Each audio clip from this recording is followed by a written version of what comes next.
Ngabe usalikhumbula yini leli vesi lelithi lo phuma idulu ungedulu kwako konke, lo phuma emhlabeni wemhlaba futhi ukhuluma tintfo temhlaba, lo phuma ezulwini ungedulu kwako konke. Nguvesi 31 loyo.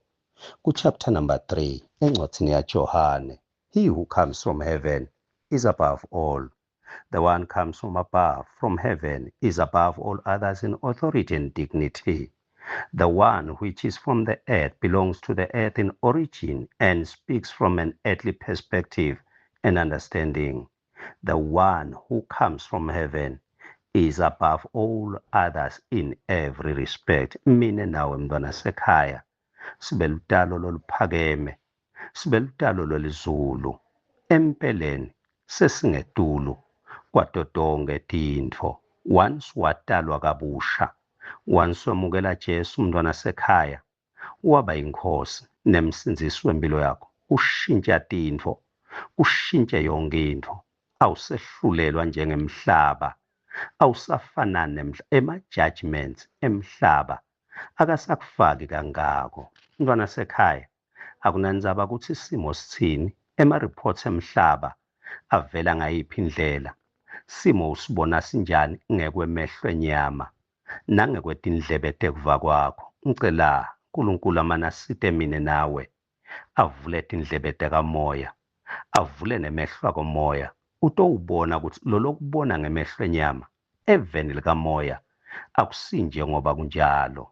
Mntwana sekhaya, sehlukile, sewungetulu wena, ungakhathatwa ticalekiso letimenyetelwa bantfu, ungasathuswa ngema-judgments labawashoko ngempilo yakho bantfu, ungasesatshiswa ngo-onke ema-reports lavelako. Wena ungetulu, awusesiwe emhlaba, wena sewuwasekhaya. Tintfo takho setilungiswe ekhaya, tijajwe ekhaya, ngisho yonke intfo yakho ilungiswe ekhaya.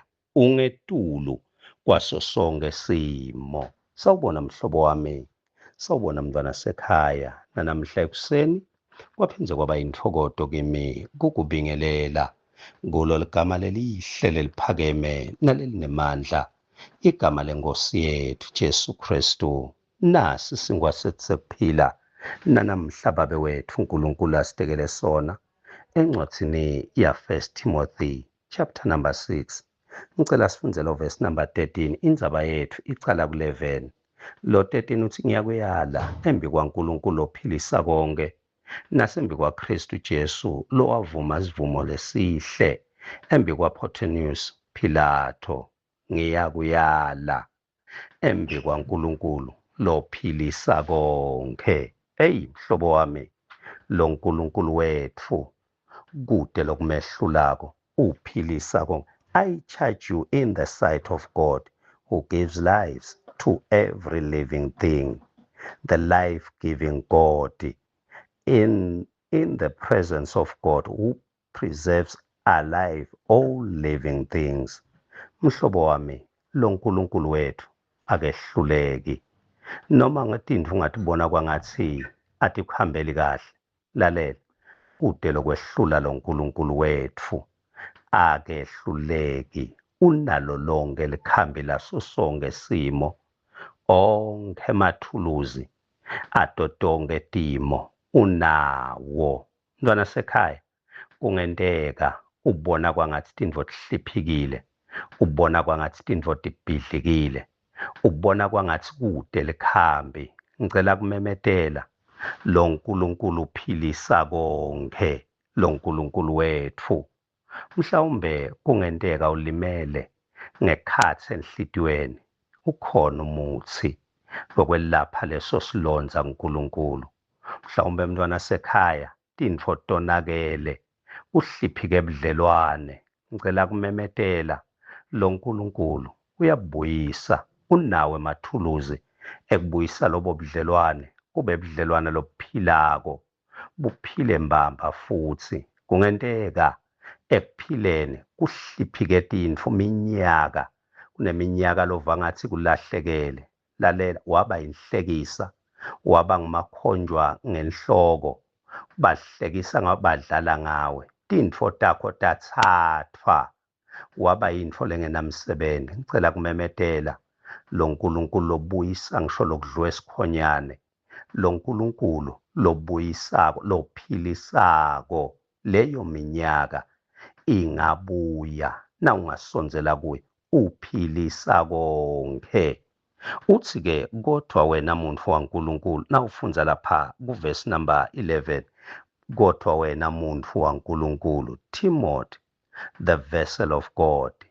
But as for you, O man of God, hey mntwana sekhaya, wena waNkulunkulu, you belong to God. UwaNkulunkulu, you are not your own, you are not alone, awusilo lizulane, uwaNkulunkulu. Sewuyendlula-ke uthi lwane kulwa lokuhle kwekukholwa. Fight the good fight for the true faith. You fight with faith for the winner's prize. Awu mntwana sekhaya, run your best in the race of faith and win eternal life for yourself. Mntwana sekhaya, kwangathi uNkulunkulu sewuyakukhipha ushaya indwebe. Ngaze ngakhumbula lomnye president kuthiwa kwakungu-Kenneth Kaunda waseZambia. Ithimu yodlala kuthiwa-ke yayidlala i-AFCON final. Wathi ubuka lama-opponents wabona tidlakela. Wase uyacela ukuthi ucela labadlali baseZambia bavele kuye. Wathi nakababuka lapha ku-TV letidlakela labawudlala nato, wabona ukuthi eyi batidlakela laba bantu. Wase ukhuluma emagama kulabadlali baseZambia. Wathi go and play and fight elitely for the nation. Baphuma ngekwelivi la president, baphuma ngekwelivi lenkosi, baphuma ngekwelivi lemholi. Abasayi kuyodlala nje ngoba kufanele badlale.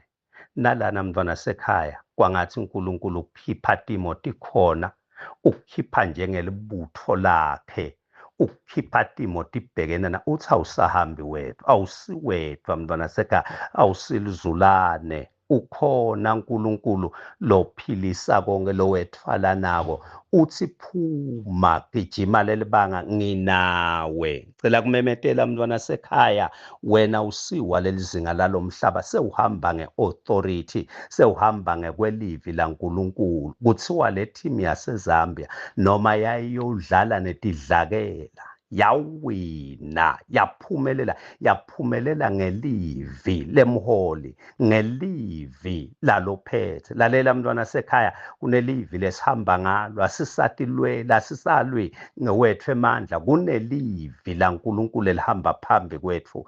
Ukhona uNkulunkulu lobuyisako, lovusako, lophilisa konke. Babe wethu longcwele, babe wethu lophilako, babe wethu loethembekile, sesime ngawe ngosime ngelivi lakho, sime ngemandla akho, sisime ngawe, sigabe ngawe. Siyabonga babe, uthi siyancoba, siyaphumelela ngawe egameni likaJesu Kristu.